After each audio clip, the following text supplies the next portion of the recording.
മഹാലക്ഷ്മി സീരിയലിൻ്റെ പുതിയൊരു എപ്പിസോഡിലോട്ട് എല്ലാവർക്കും സ്വാഗതം. അങ്ങനെ പിറന്നാൾ കേക്കെല്ലാം കട്ട് ചെയ്തുകൊണ്ട് കണ്ണനെയും കൂട്ടി മഹിയാണെങ്കിൽ റൂമിലോട്ട് പോകുന്നുണ്ട്. അങ്ങനെ അത് സന്തോഷത്തോടുകൂടി നോക്കി നിൽക്കുന്ന തോമസ് വൈദ്യനെയും ജയപാലനെയുമാണ് കാണിക്കുന്നത്.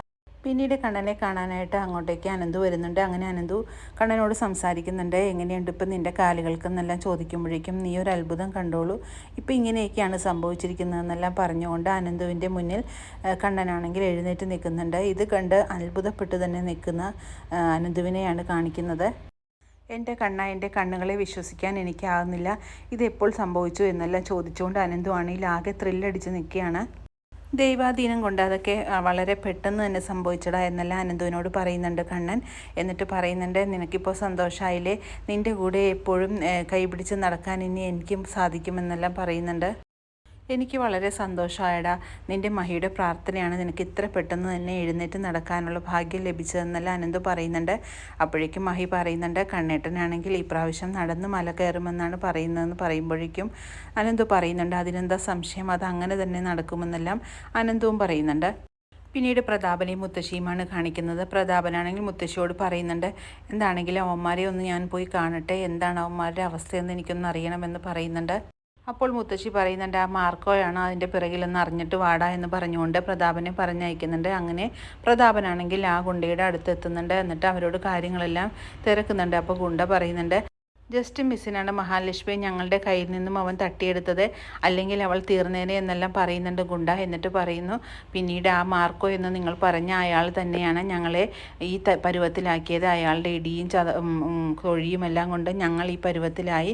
ഞങ്ങളുടെ ജീവൻ തന്നെ ഞങ്ങൾക്ക് കിട്ടിയത് എന്തോ ഒരു ഭാഗ്യം കൊണ്ട് മാത്രമാണ്, അല്ലെങ്കിൽ ഇന്ന് ഞങ്ങളെല്ലാം ഈ ഭൂമിയിൽ തന്നെ ഉണ്ടാകുമായിരുന്നില്ല എന്നൊക്കെ ഗുണ്ട പറയുന്നത് കേട്ട് പ്രതാപനാണെങ്കിൽ ആകെ ഒന്ന് നെട്ടുന്നുണ്ട്. എന്നിട്ട് പ്രതാപനോട് പറയുന്നുണ്ട്, അത് മാരത്തെ ഇടിയായിരുന്നു ഞങ്ങളെല്ലാം അവൻ ഇടിച്ചത്, അവൻ സാധാരണ ഒരു മനുഷ്യനല്ല, അവനിക്ക് എന്തോ ഒരു പ്രത്യേകതയുണ്ട്, അല്ലെങ്കിൽ ഞങ്ങളെ ഈ പരുവത്തിലാക്കില്ലായിരുന്നു എന്നൊക്കെ ഗുണ്ട പറയുന്നുണ്ട്.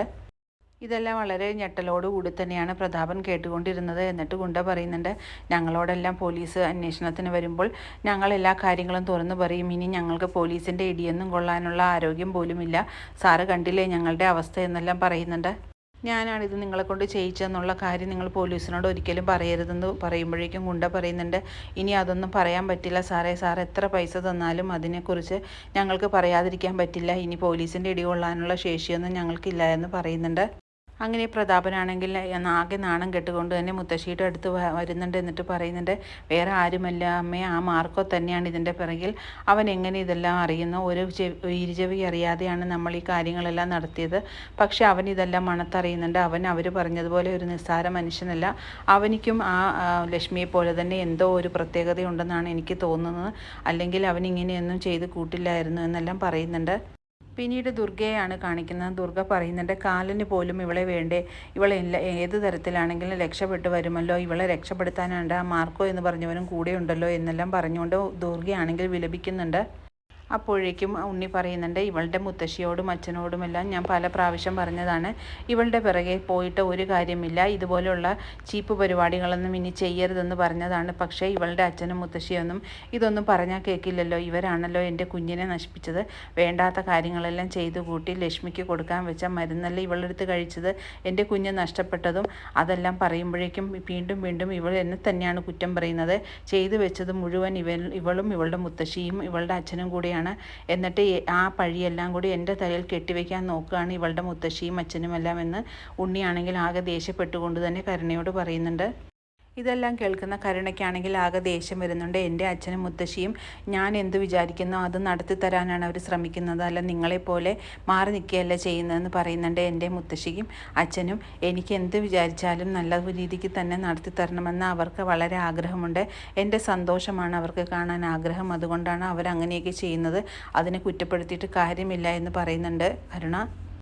കല്യാണത്തിന് ശേഷം എൻ്റെ ജീവിതത്തിൽ യാതൊരുവിധ സന്തോഷവും ഉണ്ടായിട്ടില്ല, ആ സന്തോഷം തരാൻ വേണ്ടിയാണ് അച്ഛനും മുത്തശ്ശിയും ഇങ്ങനെയെല്ലാം ചെയ്തു കൂട്ടിയത്, അല്ലാതെ നിങ്ങളെപ്പോലെ ഒരാഗ്രഹവും സാധിപ്പിച്ചു തരാൻ കഴിവില്ലാത്തവരല്ല അവരെന്നെല്ലാം പറഞ്ഞുകൊണ്ട് കരുണയാണെങ്കിൽ ഉണ്ണിയുടെ നേരെ തട്ടിക്കയറുന്നുണ്ട്. ഇതെല്ലാം വളരെ ദേഷ്യത്തോടുകൂടി കേട്ടുകൊണ്ട് നിൽക്കുന്ന ഉണ്ണിയാണ് കാണിക്കുന്നത്. അങ്ങനെ വളരെ ത്രില്ലിംഗ് ആയിട്ടുള്ള ഒരു എപ്പിസോഡുകളാണ് ഇനി വരാനിരിക്കുന്നത്. ഈ റിവ്യൂ ഇഷ്ടമാകുകയാണെങ്കിൽ ലൈക്കും ഷെയറും സബ്സ്ക്രൈബും ചെയ്ത് സപ്പോർട്ട് ചെയ്യണേ.